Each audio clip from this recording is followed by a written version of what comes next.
What are you looking at? Nothing. What are you doing? Craig, I'm here to see the new Bronco Sport. Oh, well, I'm just kind of relaxing at the Mike Brown dealership, enjoying some of the literature. Okay. So, what'd you say? You said something about what? The new Bronco Sport. The new Bronco Sport is here? It's right behind you. Right behind me? Yes. Let's go check it out. Come on. Man, that's a nice Escape. This is not an Escape. Oh, I mean Bronco. I meant Bronco. It has a different wheelbase, shorter wheelbase, better off-road. You're right. You're right. It's taller. It has stadium seating. And it says Bronco. Oh, and it says Bronco. So that's how you know. Yeah. So, but it's a Bronco Sport, even though it doesn't say it here. Well, correct. Yes. So do we want to dive into this thing? Let's dive into this. Let's dive into it. So they have a nice cactus gray Bronco Sport. This is the all-new Bronco Sport Badlands Edition. We'll talk about some of that in a minute. But as you can see, they've done a really good job with it. So we'll just kind of start up front here. Really good retro, modern styling. Love the white Bronco lettering. And what's really cool up here is we also have a trail cam. Trail camera. Yeah. We also have, which is interesting for an off-road vehicle, active grille shutters. Active grille shutters. This thing's going to check a lot of boxes for a lot of people. So we also have unusable tow hooks because they're black. They're not red. Yeah. But you could easily paint them red and then you could use them. There you go. And by the way, we're told they work, but we'll have to test that. They're to tow lesser vehicles, not to get yourself towed. Oh, sure. Just to want to clarify that, because this thing won't get stuck. It's there to pull out Cherokees and RAV4s. Cherokee Trailhawks and that sort of thing. And that's exactly what this is. So this is the Badlands Edition, which is kind of their version of a Trailhawk version. Right. So it's got all the off-road goodies, the beefier tires. It's got the, what's your special rear end you're calling it? Torque vectoring, twin clutch, something. Yeah. It's similar to what's in the Focus RS. It's similar to what the RAV4 has in it. Different manufacturer. In effect, it gives it a rear locker action. It can actually send up to 100% of the power to the tire that needs it most. Right. So it's going to get you out of a lot tighter spots that a lot of other small CUVs you wouldn't get out of. We've driven some other cars with that type of differential, and it makes a difference. It definitely makes a difference. So let's kind of go around here. I do want to talk about the signature headlight real quick. So something I've noticed between the Sport and the actual two-door and four-door Broncos that aren't out yet, they have the same design. They've got this line in the middle coming to the Bronco grill. Yep, comes all the way through. I think it's going to be one of those cars at night you're going to know who's behind you. Yeah, that is pretty neat. I do like how they did that. Yeah. Let's talk about the wheels. What do we have here? I just want to point out right here, there's a bunch of little goodies. You know, a lot of the car manufacturers get these little goodies. Little Easter eggs? A little Easter egg, little Bronco logo, or what do they call that horse? Prancing horse? Running horse? Hopping horse? I don't know, the bucking horse. The bucking horse. Bucking horse. Let's call it the bucking horse. And you got another one down here in these wheels and the center cap. So it's funny to me that this looks a lot like the Mustang horse design, but it's definitely not the same. Well, when the wheels rotated this way, yes. Yeah, I don't know if the looks funny when he's not right up. Yeah, exactly. But yes, the other really neat thing is you don't see a lot of Ford logos in here. You don't, no. You see a lot of Bronco Sport talk, but there's only one Ford logo, and we'll get to that in a minute, but a bunch of the bucking horses. So they've kind of done the same thing they did with the Mustang, where they branded it as Bronco or Mustang, not as Ford Bronco or Ford Mustang. So on the Badlands, you get the Falcon Wild Peak ATs. I think this is an upgraded tire, but definitely a little bit more aggressive. Going to help you out a lot on the trails. Still a pretty decent on-road tire. Yeah, it's a quiet tire. I've driven this tire on the road, not this car. Really good compromise. Right, really good compromise. So something I found interesting earlier was this wheel liner, Craig. Yep. What do we have here? This is a felt-lined wheel liner. Yeah, it's going to help out with some road noise. Yep. Very nice. That's something you'll appreciate on the daily down the road. Absolutely.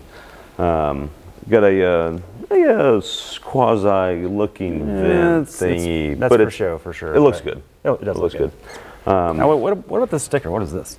That's not a sticker. It's a badge. That is a badge. You have to earn badges, okay? Okay. And this vehicle has earned it. That's a Badlands badge. Okay. So you got Big Bend editions. You got, I don't know. Base. You've got Badlands. Badlands. Above this, you have the first edition. You have Outer Banks as well. Outer Banks, that's the other one I was thinking of. Yep. So your Outer Banks is like your Sahara. Correct. This is like your luxury brand. Yeah. Right. Exactly. So we'll continue around and then we'll get to the inside in a second. One more thing right here. What is this right here? Oh yes, accessory ready. So Ford doesn't only want to just sell you a Bronco. They want to sell you a tent. They want to sell you a tent and a lot of accessories. Actually, it's really pretty neat. That's pretty cool. Yeah. Factory accessories. You can go on the builder online and you can look at all the accessories, and there's 1,000 from kayak racks to bike racks to all that fun. And there's more coming that they haven't even announced yet. And then a rooftop tent. You have to have a rooftop tent. Yeah. If you have a rooftop tent, what are you doing? Exactly. Exactly. All right. You call it the Land Rover Rising Roof? Yeah, or you call it the Nissan Rising Roof. I call it the Land Rover. Rooftop. No. It's a Land Rover. Stop it. It's Land Rover. Okay. But not only does it look cool, it allows more room to get. You can put 2 mountain bikes back here. In fact, like one of the accessories you can get from Ford is that, and then you come around the back here. Pretty neat. The rear hatch comes up high enough, and the roof is tall enough. Take the front wheel off. You can put 2 mountain bikes back here, standing up. Pretty neat. You know, I don't know any other current crossover or SUV that does that from the factory. Right. Pretty cool. Pretty cool. So anyways, pretty clean lines. You've got the, you call it the Nissan Xterra rising roof line. Yep. I call it the Land Rover rising roof line, which I think Ford would appreciate better. So I just want to point that out. Sure. So it gives you a stadium seating in the rear, in the second row. Yeah, you get a little bit more headroom. Which is cool. Better visibility. It's not the biggest vehicle, but you get plenty of room on the inside. Yeah. So they've done a good job of packaging They've kind of pulled a trick that the Seltos did. They have. Although this does look big. You look at the proportions of it. Yeah, so the hood is long. And some of the tricks they've done there is they've got the black A-pillar, which makes it look, I think it gives it some more presence. A little depth, a little two-tone. So you get that black A-pillar. You can get a contrasting roof. This one doesn't have it. Right. Just different options and packages you can get. Sure. So this one doesn't have it, but they blacked it out here to kind of give it that profile, keep that profile looking good so you can't really distinguish the window and stuff. So I do wonder how it's going to do on trails if it gets a lot of scratches. But it looks like it's replaceable if it does. Yes. All right, so continuing around the back, nice taillight treatment, LEDs, very Bronco E styling. Yeah, open a door, see if it lights up. Good hatch in the back. Yep. Interesting lighting here. The little horse turns blue. It's another bucking Bronco. Yeah. Another one. So you can keep a count of those. You got a plug back here for anytime, all types of things. Your coffee pot, of course. So you want to make your coffee when you're overlanding. You also have, it's really neat up here, Brian, is you got these, you're camping, you got your setup, you're cooking. Well, you got some lights and you can direction them. Do you want them to point in that way? Do you want them to point out that way? That's pretty cool. Spotlights. It's pretty cool. Pretty cool little feature right there. So camping is in mind with this. And you pointed out earlier what this really is you could consider it a really bargain SUV that's really capable. Mm-hmm. This thing stickers at what, about $38,000? This one's loaded out, yeah. This one's loaded out, $38,000, pretty good. So you can get them cheaper. Or it's a $38,000 bottle opener. It is the world's most expensive bottle opener. World's most expensive bottle opener, but I mean that's another thing you have to have when you're camping. You have to have. Seems like a bargain to me. I mean, I mean, what other bottle opener can you take to work and drive? That's a good point. I mean, think about that. What other bottle opener has AC? Exactly. So there's that. Okay, and then we also get the opening glass, which is very convenient. Which seems like a major oversight for a lot of hatchbacks. I don't know why SUVs. Other people don't do it. They've done it here, thank goodness, and kudos to Ford. So we joke about it, but the guy that doesn't have a pickup truck can now go get some lumber if he needs to. A few pieces of 2x4, you can put some lumber through there. Yeah, that's it. Oh, hang on, one more thing I want to point out. You've got a rear wiper. And they've managed to keep it on the glass, where this dowel actually goes into the wiper motor right here. This pretty slick. Spin and rotate. Pretty slick. Good design. I like that. Pretty neat little design. Let's shut this door properly. So the other thing we have here is, now we get the Bronco name again, but then this is only part of the exterior we'll see Bronco Sport. Correct. So on the grill you get Bronco, on the back you get Bronco Sport. Obviously, it's going to be pretty obvious when the new one comes out, but that's how. Here's your One Ford logo. Get your One Ford logo here on the back. Which is dimensional and it is inset into the metal as well. So absolutely. Well applied. This does have the towing package, so you can. It's got a pre-wired for your. I think it's rated up to 3,500 pounds. That's pretty good. So it's gonna pull a tent trailer if you need to. Definitely gonna be able to do that. Now this does have a full-size spare, which is part of the reason your load deck is going to be higher than an Escape would be. Absolutely. And for those that don't know, this is sharing a lot with the Ford Escape, and the four-door and two-door Bronco is sharing some with the Ford Ranger. Absolutely. So there is a little bit of chassis sharing. So do we want to go around to the interior? Yeah, I think it's time for interior. Let's do a little interior action. All right. So moving on to the interior, this here at Mike Brown, they actually have this Badlands on show in the showroom. They're going to have it for a little while so people can see it. They've got basically everyone that's coming in, they're selling, but they're making sure this one stays here so you can come check it out. In fact, this one can't even be driven or sold. So, which is pretty smart by Ford and Mike Brown to do that, so people can actually see it and touch and feel it. Yep. Otherwise, no one will get to look at it. So, the interior of this one's pretty nice. So, what's the name of this? Some coffee color, brown, whatever. It's mocha, ebony, coffee, something. I got some hipster coffee name for it, but it's black and tan. But it's really nice. It's black and tan. I like the insets. It doesn't have The perforation actually has the tan inside the holes, which is pretty cool. Doesn't have the ventilated seats, but it does have heated seats. It does. I do like the contrasting materials on the back here. With the, again, you get the bucking horse in the seat, and I love how the trim matches the seat. I think that's a pretty nice touch too. Which is the interior really, seems to be really well thought out. they've really thought out this interior. All the controls are definitely higher quality than they've been doing. From the If you look down here in the footwells, they actually have a plastic liner up the side, which would normally be carpet. Yep. Which means when you have muddy boots coming in here, it's gonna be no big deal. You can wipe it off. And what's really neat is they've got cubby holes everywhere. So they've got a little cubby hole here. They got stuff here, wireless charger, cup holders that fit all your cups. You got plenty of room, your normal room in here. But then you've also got little pockets like right here. All right, Craig, there's one other feature back here I don't think we've covered yet. Yeah, so I want to make sure. Yeah, I'm glad we don't want to miss this. So.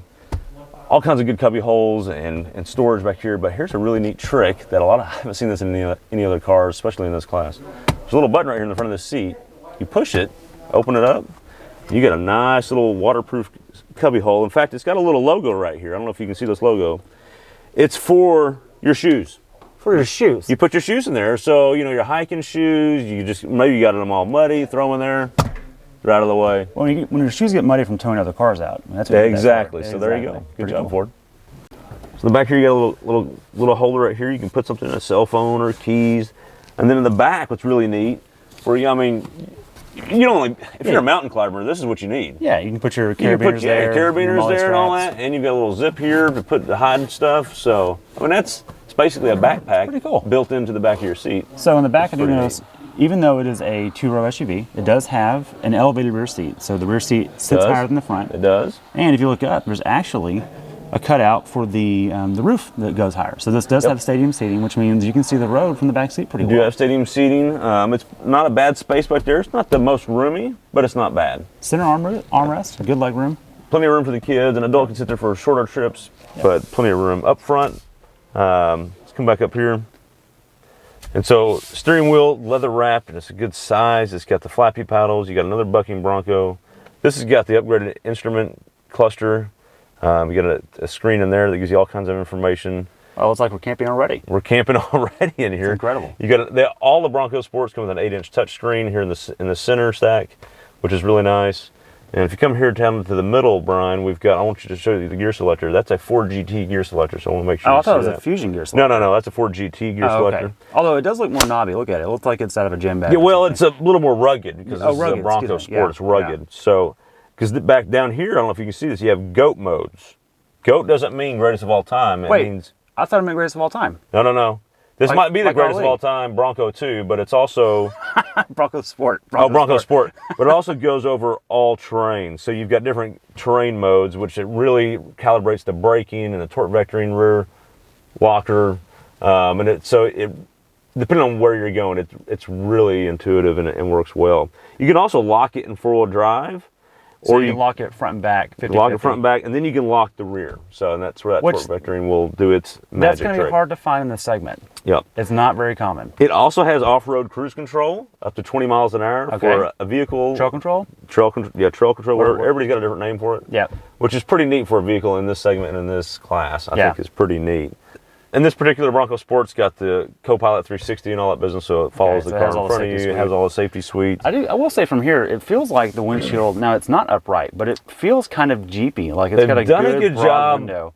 I think Ford's done a really good job of blending that retro styling with modern styling and the Jeepy off-roady look, but it not really being that.